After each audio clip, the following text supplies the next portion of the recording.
This video is sponsored by Squarespace, the all-in-one website platform for entrepreneurs to stand out and succeed online. In her book, Facing Down the Furies, Edith Hall examines her family history through the lens of Greek tragedy. If it were to be positioned as a plot to a Greek play, her family on the mother's side seems to be cursed with madness, or what we would call today depression. This depression inflicts many members of the family, resulting in many sad tales and lost lives. The Furies in this instance seem to be hounding her family, inflicting upon certain members a terrible madness which seems to trickle down the bloodline. Hall writes, quote, "Finding a way out of the cycle of damage is extremely difficult. A judgment in a court of law that one of the descendants, like Orestes, is actually blameless is insufficient to quell the Furies, the bloodthirsty spirits of the unjust dead. They were often visualised as ravening black hounds, each one what Winston Churchill called his black dog of despair. But evading the truth and failing to name it can have no effect. It is vital to acknowledge the terrifying black dogs and begin to face them down." Hall's book is a deeply personal and engaging look at the tragedy that is mental health, and she uses Greek tragedy to help her untangle and understand generational trauma of both genetic dispositions to depression along with the trauma of the surviving family members. Now, her use of the Furies here is subtle but deeply poignant, and as they are relatively undiscussed despite their prominent reputation, I like to discuss in this video the Furies of mythology. So the Furies, also known as the Erinyes in Greek, and I will refer to them as that more often, were three goddesses of vengeance and retribution and punished those who committed crimes which disturbed the natural order of things. According to Hesiod and Apollodorus, born from the blood of Uranus or Uranus when he was castrated by his son Kronos or Cronus, these goddesses would avenge the victims of homicide, offences against the gods, perjury, and unfilial conduct, i.e. behaviour that does not meet the expected respect, care and duty to which the child owes their parents. Which is only natural, considering where they came from, the blood droplets onto Gaia from a castrated penis. The Erinyes inflict upon their victims what the Greeks believed would plague a polluted or cursed man: madness, physical diseases, nightmares, and rejection by society and its gods. Though all the other giants are driven from Earth at the end of the Titanomachy, the Furies are the only monsters to stay behind, for as long as there is evil in this world, they will remain. Along with the Moirai, the Fates, they are explicitly the pilots of divine necessity whom Zeus cannot even contravene. And their appearance is very similar to that of the Gorgons. They are sometimes beautiful, but more often than not hideous, and they are sometimes winged and sometimes not. They are creatures with snakes for hair and blood for tears. Now they are named later on as Tisiphone, Megara and Alecto. The Greek poets position them as beings that punish people on Earth, though Virgil places them in the underworld where they punish evildoers, and we see them in the hell of Dante's Inferno, which I covered pretty recently. So the Erinyes have a double nature. They are both demons enforcing gruesome punishments and holy ancient divinities. Now, their most well-renowned appearance in ancient literature is in the Eumenides, the final play of Aeschylus's Oresteia, which chronicles the transformation of the vengeful Erinyes into the kindly ones, the Eumenides. But before we go any further, I'd like to take a moment to thank today's sponsor, which is Squarespace. So whether you're just starting out or managing a growing brand, Squarespace makes it so easy for you to create a beautiful website, engage with your audience and sell anything from products to content to time, all in one place and all on your terms. I've gone through so many iterations online, from blogging to now running a business, and Squarespace has seen all sides of my online evolution. Were I to finally set up a PhD or academic community, I can do that on my Squarespace website, which allows for members only content for my community, where I can sell access to online workshops or blogs or videos and memberships, and purchases can be anything from a one-time fee to subscription access. And then when it comes to evolving my business, I can make smarter business decisions with Squarespace's intuitive built-in analytics tools, which lets me review my website traffic or learn where to focus engagement engagement, track revenue from bookings and invoices or product sales,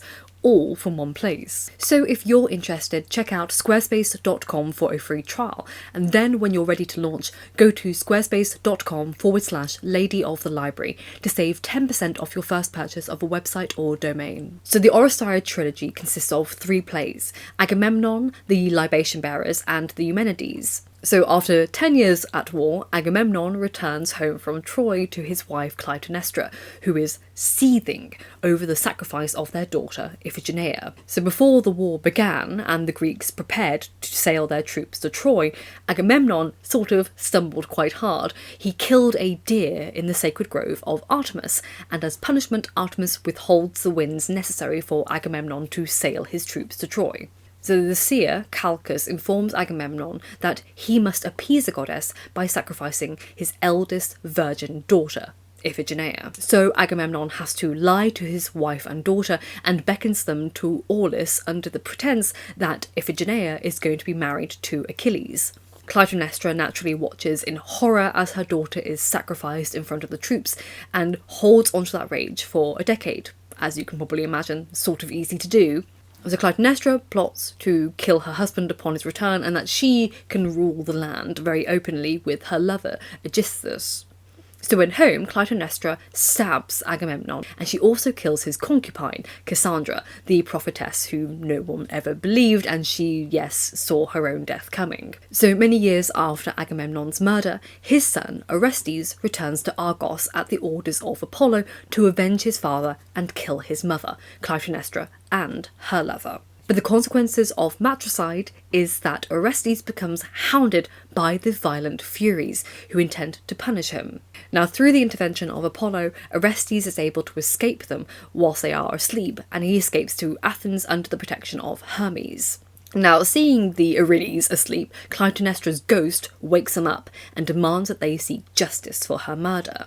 Now, knowing the Erinyes are hunting him down, Orestes pleads to Athena for help, who sets up the famed trial of Orestes, the trial which symbolises the development of Athens' judicial system. Now, after the trial, Athena casts the deciding vote, saving Orestes' life. Now, obviously, the Erinyes are outraged by the decision, so Athena uses her skills of reason to persuade them to change their ways. Rather than seek violent retaliation against wrongdoers, she proposes that the Erinyes should instead focus on becoming the constructive force of vigilance in Athens. It is there that she changes her name from the Erinyes to the Eumenides, which means the gracious ones or the kindly ones. And from here on out, all the trials in Athens were to be settled in court rather than conducted through personal means. Obviously, this isn't the only place we see the Erinyes within classical literature. We see them in Homer, Iliad 9, when Althea calls upon them to avenge the death of her brothers. And we see them throughout the Iliad as avengers of crimes against blood relatives of either the paternal or maternal side. We also see them mentioned several times in the Orphic hymns and the plays of Orestes and Iphigenia in Taurus by Euripides.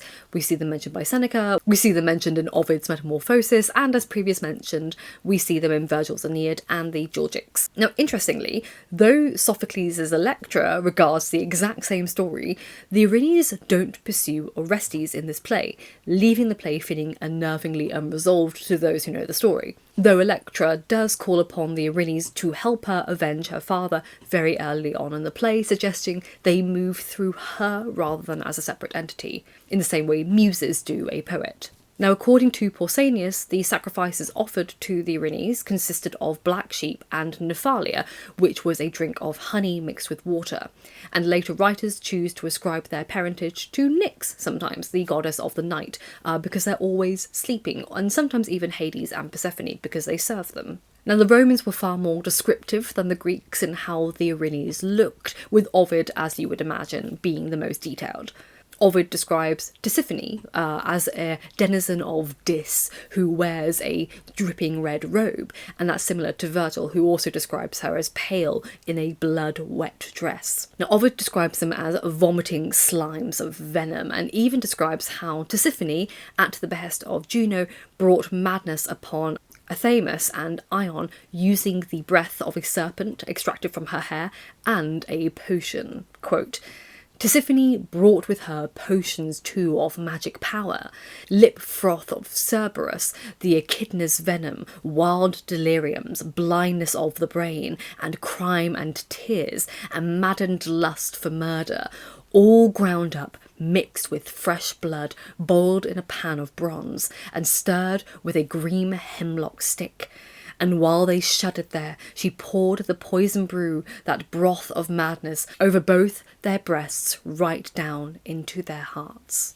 In Book 7 of Virgil's Aeneid, when Juno commands the Fury Electo to prevent the Trojans from having their way with King Latinus by marriage or besieging the Italian borders, the Fury Electo does this by taking over the body of Queen Amata, and then commands the Latin mothers to riot against the Trojans. Electo also disguises herself as Juno's priestess, Caleb, and appears to Turnus, who is Aeneas's chief antagonist in the book, in a dream, persuading him to begin a war against the Trojans.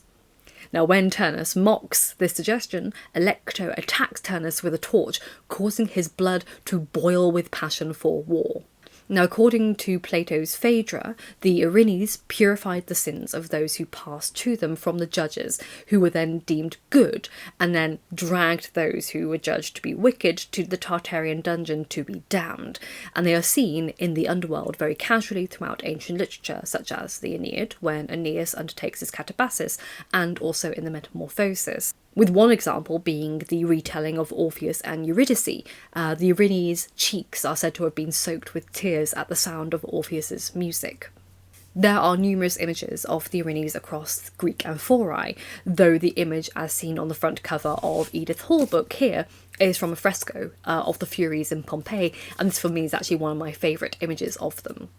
But here's something you're probably wondering: why were the Erinyes presented as female?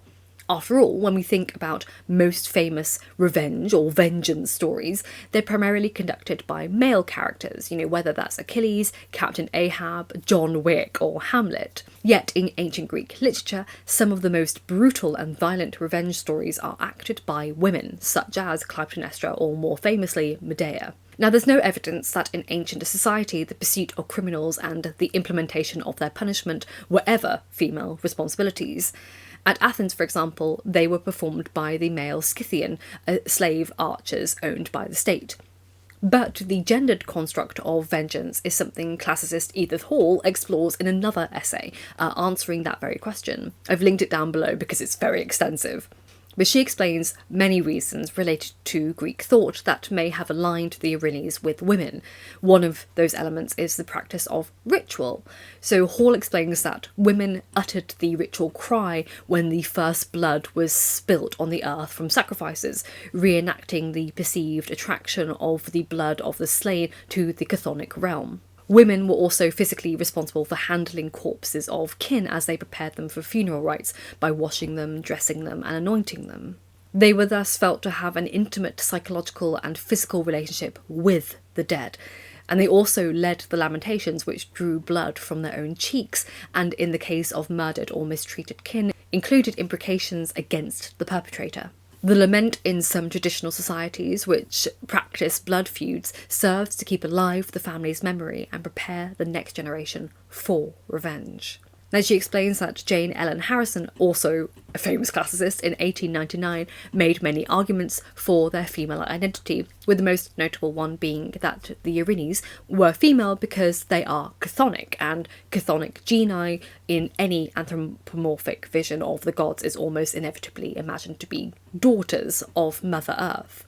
And with many other extensive arguments, Hall concludes that the femininity of revenge, emblemized by the femininity of the Erinyes, was consolidated in ritual, mythopoeia, literature and philosophy by their chthonic, thanatological and maternal associations, by the oikos plots and memorable female protagonists of tragedy, and their similarity and sometimes partial assimilation to other female figures, including the Harpies, Gorgons, Hecate, Demeter, Artemis, and Lysa. Now, as you can imagine, these goddesses, who are rich in texture, inspired numerous other authors in centuries afterwards. As I already mentioned, they appear at the gates of Dis in Dante's Inferno, along with, as they call, Medusa, who scream for Dante to be turned to stone before an angel saves him and Virgil. They also appear in Jean-Paul Sartre's play The Flies, which is his adaptation of the myth of Electra. The play reflects the philosophical principles of his work being in nothingness, and even more notable about this play is that it was produced in Paris during the war despite its anti-German stance. He was bold. To say he was a brave man is an understatement. Now, Sartre used the myth of Orestes to explore ideas of freedom of choice and will, particularly under the oppression of a dictator. Now, as summarised by Dorothy McCall, the situation of the city of Argos in the play corresponds to the condition of France during the occupation. Quote, Aegisthus, Clytemnestra's lover, is the German invader. Clytemnestra is the French collaborator, and Orestes is the resistant.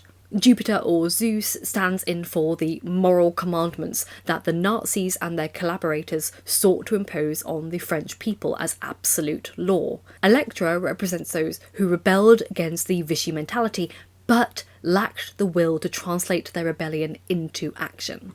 Sartre effectively wanted to send the message that his compatriots should not wallow in remorse after military defeat, but should rather plunge further into action. Orestes' freedom in The Flies echoes the freedom Sartre believed Frenchmen should have. They should be free from remorse, repentance, and despair. And he alters Orestes' motivation for the murder. See, rather than avenging his father, Orestes here kills his mother and her lover to liberate the people of Argos from oppression. And speaking of the German occupation of France, another employment of the Furies, or rather the Eumenides, is this novel, The Kindly Ones by Jonathan Little, which is an American novelist, but he wrote the entire book in French, so I have a translation of that book. The book is a fictional autobiography describing the life of Maximilien Auer, a former officer of the SS, who, decades later, details his time as an active member of the security forces for the Third Reich. Now, I can't go into it because I haven't read it, but I want to, because I want to do a whole video essay on this novel based on what I know about it, what other academics have said about it. So stay tuned for that. It may come quite late. It may take me quite a few months to read this and write about it, but hopefully by the end of the year that will be one of my video essays. If you want to read along with me for the rest of the year, please do. But as someone who specialises in classical reception, it's one of the books I want to read. I've just been a bit scared by the size of it. But thank you ever so much for watching. I hope you enjoyed today's video, even though there wasn't as much on the Furies that I wanted there to be. But thank you as always to my wonderful patrons for making this possible, as well as my top tier patrons. We have Glass2222, Holly is Autistic, Lacey Grindstaff, Joshua Heredia, Gil the Gilded Dragon, Lady of the Labyrinth, Ellen, Eric Taylor, Yvonne and Yvonne, Jenny Edivane, Marina, Wee Lauren, Nicholas Reed and Andy Bazil. Thank you all so much. I appreciate you immensely, and I shall see you soon for another video. Remember, be happy and healthy, and books save lives. So keep reading.